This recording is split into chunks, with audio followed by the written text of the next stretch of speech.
Hello friends, welcome back to Pradee's cookbook. இன்னைக்கு நம்ம chicken வெச்சு சூப்பரான ஒரு சிக்கன் பால்ஸும் அதுக்கு தேவையான ஒரு சாஸ் ப்ரிப்பரேஷனும் பார்க்க போறோம்.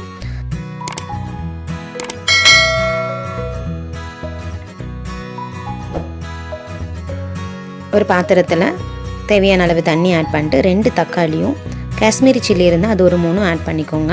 காஷ்மீரி சில்லி ஆட் பண்ணோம்னா நமக்கு வந்து கலர் சூப்பராக கிடைக்கும், அதுக்காக தான் ஆட் பண்ணுறது. அது இல்லாதவங்க நார்மல் வரமிளகாவும் ஆட் பண்ணிவிடுங்க. இது நல்லா வெந்ததுக்கப்புறமா மிக்ஸி ஜாரில் போட்டு அரைச்சிடலாம். அரைக்கிறதுக்கு முன்னாடி தக்காளியோட தோலை வந்து ரிமூவ் பண்ணிவிடுங்க.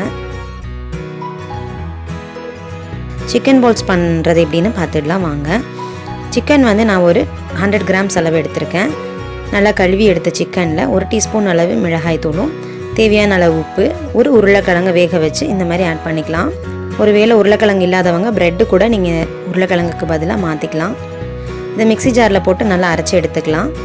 அரைச்சி எடுத்து வச்சதில் 1 டீஸ்பூன் அளவு இஞ்சி பூண்டு விழுதும் 1 டேபிள் ஸ்பூன் அளவு கார்ன்ஃப்ளவரும் ஆட் பண்ணி மிக்ஸ் பண்ணிக்கோங்க.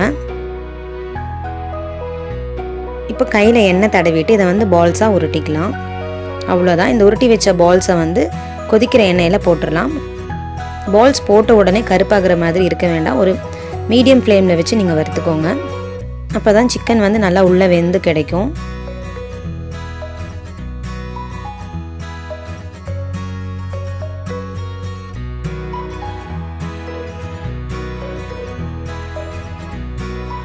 இப்போ நம்ம வந்து சாஸ் ப்ரிப்ரேஷன் பண்ணுறோம். சாஸ் ப்ரிப்ரேஷனுக்கு 1 டேபிள் ஸ்பூன் அளவு எண்ணெய் விட்டு ஒரு 5-6 பல் பூண்டை குட்டி குட்டியாக நறுக்கி ஆட் பண்ணிக்கலாம். கூடவே ஒரு பெரிய வெங்காயத்தையும் பொடியாக நறுக்கி ஆட் பண்ணிடலாம். இப்போ நம்ம அரைச்சி எடுத்து வச்சுருக்க அந்த தக்காளி அண்டு வரமிளகா அந்த பேஸ்ட்டையும் இதில் ஆட் பண்ணிவிடுங்க. தண்ணிக்கு வந்து நீங்கள் அந்த மிக்சியிலேயே வந்து கொஞ்சம் தண்ணி ஆட் பண்ணி அதில் அந்த ஸ்டாக் வாட்டரையே ஊற்றிடலாம்.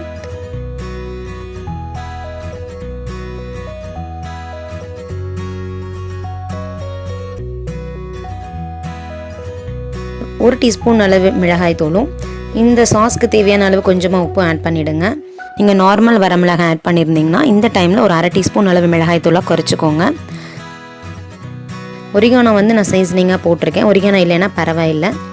இந்த சாஸ் வந்து ஒரு 5 நிமிஷம் கொதிக்கட்டும். இது ஒரு 5 நிமிஷம் கொதித்ததுக்கப்புறமா நம்ம வறுத்து எடுத்து வச்ச சிக்கன் பால்ஸை இதில் ஆட் பண்ணிடலாம்.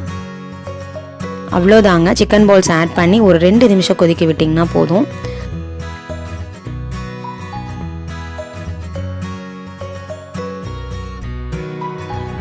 இப்போ நான் வந்து சைனீஸ் நூடுல்ஸ்க்கு மேலே வந்து இதை டாப்பிங்காக வச்சு சர்வ் பண்ணிட்டேன்.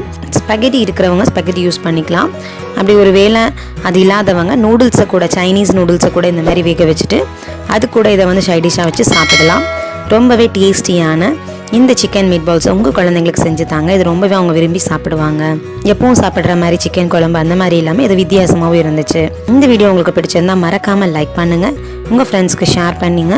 அது மாத்திரம் இல்லைங்க, நம்ம சேனலுக்கு இது வரைக்கும் சப்ஸ்கிரைப் பண்ணாதவங்க சப்ஸ்கிரைப் பண்ணி எங்களுக்கு சப்போர்ட் பண்ணுங்கள். தேங்க்யூ ஃபார் வாட்சிங்.